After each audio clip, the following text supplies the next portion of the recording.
Hello friends. हम ये Rajasthan GK discuss कर रहे थे जो RSMSSB में जो अभी 2019 में जो एग्ज़ाम कंडक्ट करवाए थे उनकी राजस्थान जीके है ये। और हमने ये 4 पेपर की डिस्कस कर ली। अब हम ये 5th पेपर में जो राजस्थान जीके के क्वेश्चन आए थे वो डिस्कस करेंगे। और एक कल मैंने जो एक क्वेश्चन बताया था गुजरात से किस किस की सीमा लगती है, तो वो मैंने ना राज्य बोल दिया। वो राजस्थान के ज़िले हैं, वो राजस्थान के ज़िले बोलना था, मैंने वो राज्य बोल दिया गलती से।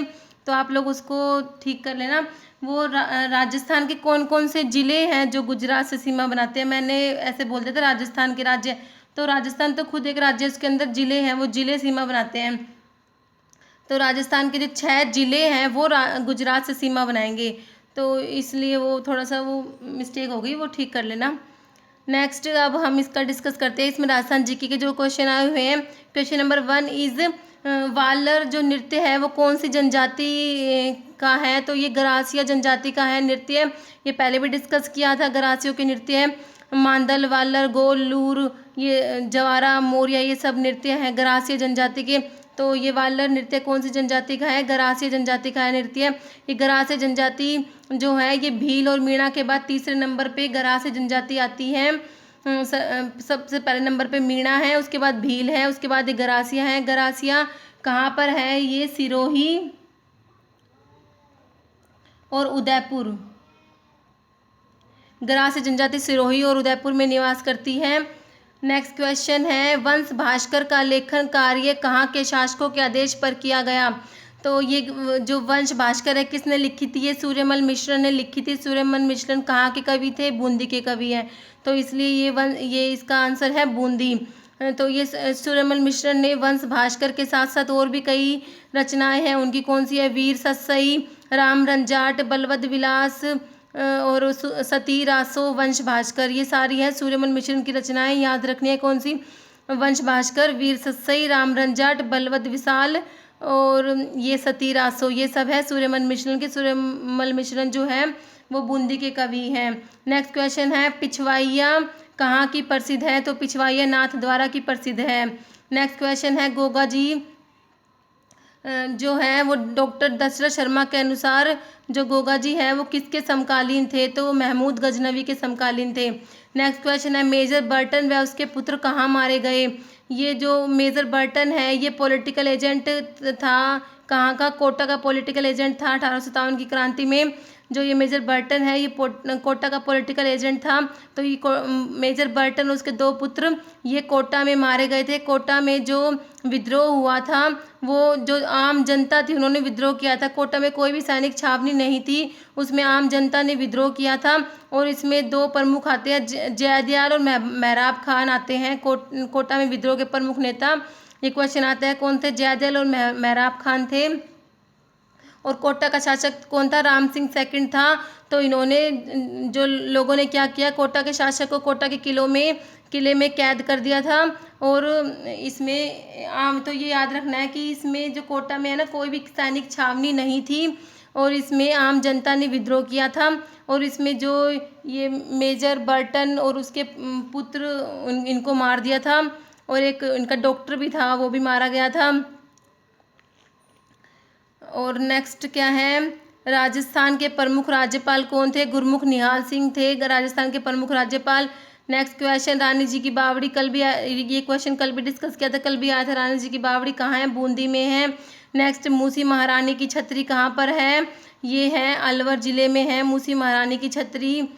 नेक्स्ट क्वेश्चन है, ये जो है जल दुर्ग की श्रेणी में कौन सा दुर्ग आता है, तो ये गागरोन है जो जल दुर्ग है। गागरोन क्या है, जल दुर्ग की श्रेणी में आता है। गागरोन दुर्ग के बारे में 1-2 बातें हो रहा है। एक तो ये आहू और काली सिंध नदियों के संगम पर है, इम्पोर्टेंट है। किसके संगम पर है, आहू और काली सिंध नदियों के संगम पर है गागरोन दुर्ग। और इसमें मीठे शाह की दरगाह है, ये 2 बातें याद रखनी है। नेक्स्ट क्वेश्चन है, मारवाड़ के अजीत सिंह महाराजा किसके पुत्र थे? ये मारवाड़ के जो अजीत सिंह है वो किसके पुत्र थे? तो ये जसवंत सिंह प्रथम के पुत्र थे। मारवाड़ के अजीत सिंह किसके पुत्र थे? जसवंत सिंह प्रथम के पुत्र थे। ये जसवंत सिंह प्रथम के इसके बारे में भी एक बात आती है, जो इसकी जो मृत्यु हुई थी तब औरंगजेब ने कहा था आज कुफ्र का दरवाज़ा टूट गया। तो ये पूछ लेते हैं कि ये बात किसने कही थी? तो ये औरंगजेब ने कही थी, जसवंत सिंह की मृत्यु के समय कही थी आज कुफ्र का दरवाज़ा टूट गया। और एक इनके जो जसवंत सिंह प्रथम है, इनके जो मंत्री था आस्करण, उसका पुत्र था दुर्गादास राठौड़। तो वो भी बहुत इंपॉर्टेंट है। उन्होंने क्या कहता है, ये जो अजीत सिंह था औरंगजेब है ना, इसको मारना चाहता था। तो दुर्गादास राठौड़ ने पन्ना धाय के सहयोग से और इसको मतलब इसको दुर्गादास राठौड़ ने क्या इसको बचा लिया था अजीत सिंह को, और पन्ना धाय के साथ मिलकर इसका लालन पोषण करा। बाद में इसको जोधपुर की गद्दी दिला दी थी अजीत सिंह को। पर अजीत सिंह ने फिर बाद में क्या करा, दुर्गादास राठौड़ को अपने राज्य से निकाल दिया था। और फिर वो दुर्गादास राठौड़ कहाँ चले गए थे? वो चले गए थे मेवाड़ में। वहाँ पर कौन थे? अमर सिंह सेकंड थे, वहाँ के महाराणा। तो ये कहाँ चले गए थे? मेवाड़ चले गए थे। फिर उज्जैन में इनकी मृत्यु हो गई और शिप्रा नदी के तट पर इनकी समाधि बनी हुई है। किसकी? दुर्गादास राठौड़ की। नेक्स्ट है 12th क्वेश्चन है कालक्रम। ये जो चौहान वंश के शासक हैं इनको ना ऐसे अरेंज करना था पहले, मतलब इनके कालक्रम के आधार पर कौन सा, तो मैंने इनको अरेंज करके लिखा है, उसमें ऐसे लिखा हुआ था। तो मैंने इनको अरेंज करके लिख दिया। पहले विग्रहराज चतुर्थ है, उसके बाद है पृथ्वीराज सेकंड, फिर सोमेश्वर, फिर पृथ्वीराज तृतीय है। ये क्वेश्चन कल भी आया था। जो पृथ्वीराज सोमेश्वर है वो किसके पिता थे? ये कल भी था क्वेश्चन। तो सोमेश्वर ये किसके? पृथ्वीराज तृतीय के पिता थे सोमेश्वर। तो ये ऐसे भी ना कई बार ये भी आ जाते हैं कि जो शासक है उनको ये उनके कालक्रम के उसको उनको अरेंज करना, तो हमें थोड़ा सा पता होना चाहिए कौन सा कब है, मतलब किसके बाद कौन सा शासक है। थोड़ा बहुत भी रफली आइडिया हो ना तो हम उसका फिर वो आंसर ठीक हो जाता है। तो ये पहले विग्रहराज चतुर्थ है, फिर पृथ्वीराज सेकंड, फिर है सोमेश्वर, फिर पृथ्वीराज तृतीय। पृथ्वीराज तृतीय को हम क्या, ये पृथ्वीराज चौहान भी कहते हैं इसको, पृथ्वीराज तृतीय को। और इनके टाइम पे दो जो उत्तरायण का जो पहला युद्ध, उत्तरायण का द्वितीय युद्ध हुआ था, वो उसमें यही थे, पृथ्वीराज चौहान ही थे। मोहम्मद गौरी के साथ युद्ध हुआ था इनका, पृथ्वीराज चौहान का। और ये जो है विग्रहराज चतुर्थ जो है इनको क्या कहते हैं? बीसल देव भी कहते हैं। क्या कहते हैं? बीसल देव भी कहते हैं। इनकी भी एक दो बातें इंपॉर्टेंट है, जैसे कि इन्होंने एक हरिकेली नामक नाटक लिखा था। क्या हरिकेली इंपॉर्टेंट है? ये क्वेश्चन भी आता है। विग्रहराज चतुर्थ ने क्या हरिकेली नाटक लिखा था। और जो है इनको कवि बांधव की उपाधि मिली थी। इनको क्या कहते थे? कवि बांधव भी कहते थे, कवि बांधव। और इन्होंने क्या हरिकेली नाटक लिखा था। और एक जो इनका ना दरबारी था, इनके दरबार में था सोमदेव। सोमदेव भी किसके दरबार में थे? इनके दरबार में ही थे। इनका एक दरबारी था सोमदेव, उसने क्या ललित विग्रहराज की रचना की थी। वो क्या लिखा था? ललित विग्रह नामक नाटक लिखा था। ललित विग्रह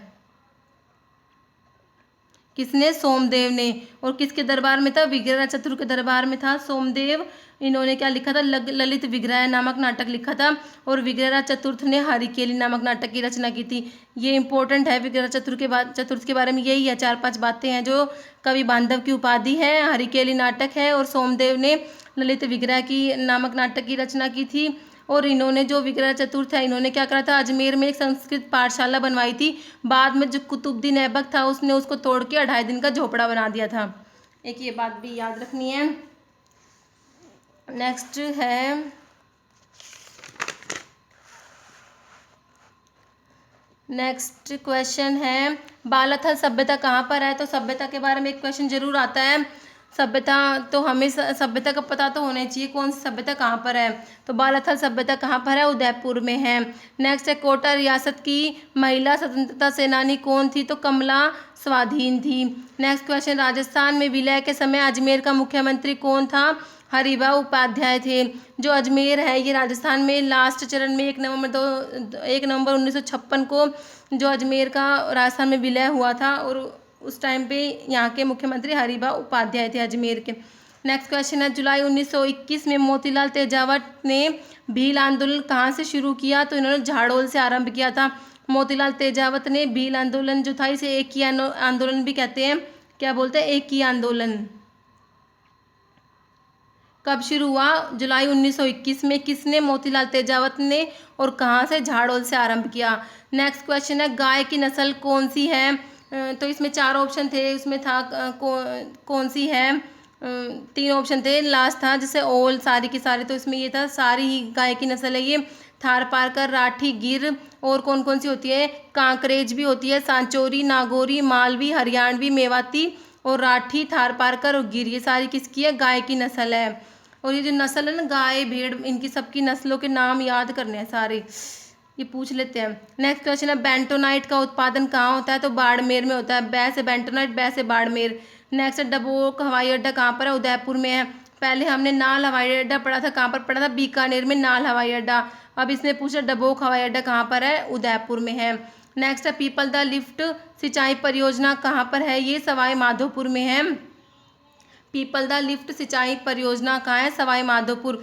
एक सवाई माधोपुर में मोरेल बांध भी है, मोरेल बांध, सवाई माधोपुर। नेक्स्ट है, किस जिले का वाटरशेड निरांचल परियोजना के अंतर्गत आता है? तो ये जोधपुर।